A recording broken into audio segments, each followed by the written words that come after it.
भाई एक बात बताओ, नौकरी किसे नहीं चाहिए, नौकरी तो सब चाहिए। लेकिन जिस तरीके से अगर विपक्ष मुद्दा बना भी रहा, सपोज युवाओं का मुद्दा बनाने लगा, ये भारतीय जनता पार्टी वाले वहां हिंदू मुस्लिम को ले आवे, वो ये सारे के सारे मुद्दे फिर हिंदू मुस्लिम की आड़ में ये बोने पड़ जा। डॉक्टर कुलदीप मलिक का तो संघर्ष यही है कि राजनीति में असली मुद्दों की बात हो, शिक्षा की बात हो, स्वास्थ्य की बात हो, खराब होते हुए पर्यावरण की बात हो, बेरोजगारी की बात हो, किसानों की बात हो।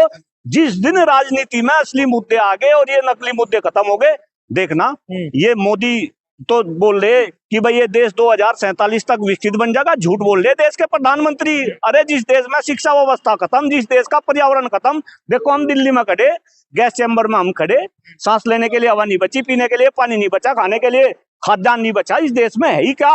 और झूठे मुद्दे में हमें बहलाया जा रहा, फुसलाया जा रहा, 10-10 हजार रुपए में हमारी पोट्टू पे जो है डंका डालना जा रहा, तो अपने आप में बहुत ही साधु संत कह रहे हैं हिंदू खतरे में है, पहले इन्हें बचाया जाए भाई। मुद्दे बाद में। देखिए अब इस बात का फिर वही क्वेश्चन है, अगर देश में भारतीय जनता पार्टी की सरकार है, देश के प्रधानमंत्री आदरणीय नरेंद्र मोदी जी है, और हमारे यूपी में जो है महाराज जी है, भाई जो है हमारे योगी जी जो है प्रधानमंत्री है, और अगर अभी भी हिंदू खतरे में है, तो भाई एक बात बताओ फिर कैसे काम चलेगा।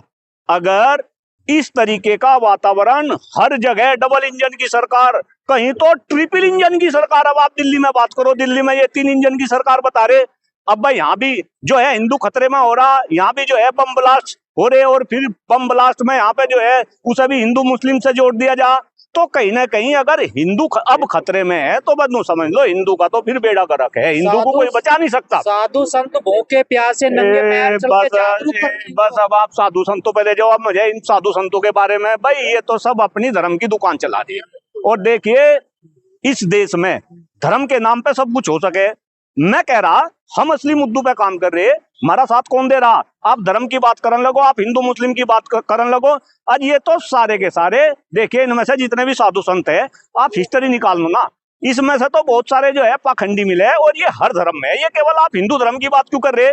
आप जो है मुस्लिम धर्म में भी चले जाओ, आप सिख में भी चले जाओ, आप ईसाई में भी चले जाओ। मैं तो कह रहा अगर इन धर्म गुरुओं पे कुछ अंकुश लगा दे तो मेरे ख्याल से इस देश का भला हो सके। देखिए धर्म का मतलब, बहुत गंभीर बात आपको आज बता रहा, और मैं ये निवेदन कर रहा हिंदुस्तान के लोगों से, इस बात को समझे, राजनीति एक अलग विषय है, धर्म एक अलग विषय है। धर्म को चलाना ये धार्मिक गुरुओं का काम है, राजनीति को चलाना ये राजनेताओं का काम है। जब राजनीति के अंदर धर्म घुसने लगेगा और धर्म के अंदर राजनीति घुसने लगेगी तो समझो देश का बेड़ा गर्क होना शुरू हो जाएगा। अब हिंदुस्तान में वही काम हो रहा। आप एक बात बताओ, राम मंदिर का उद्घाटन हुआ, किसका काम था वो बताओ ना, धार्मिक लोगों का काम था, वहां धर्म गुरुओं का काम था। अब उसका उद्घाटन तो जो है राजनेता कर रहे, प्रधानमंत्री जी कर रहे हैं, जितने धार्मिक ये गुरु है सारे के सारे एक कटगढ़े में फरा रखे, और मैं देख रहा श्री श्री रविशंकर, बाबा रामदेव, भला भला, ये सारे मोदी जी के सामने ऐसे हाथ जो है जोड़ रहे।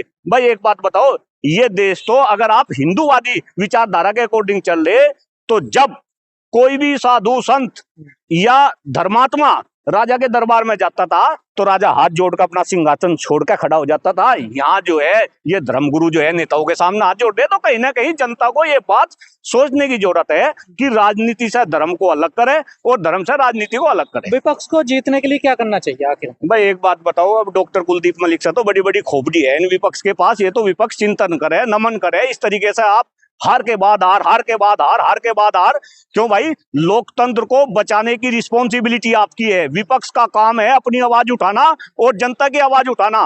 तो कहीं ना कहीं ये विपक्ष को चिंतन करना पड़ेगा, विपक्ष को सोचना पड़ेगा। और खास तौर से मैं तुमको कह रहा भाई, देश में 150 करोड़ लोगों का देश है, सर्वे करावे, इनके पास में रिसोर्सेज है, ये देखे कि आखिर आप हार क्यों रहे, इसके ऊपर ये चिंतन करें।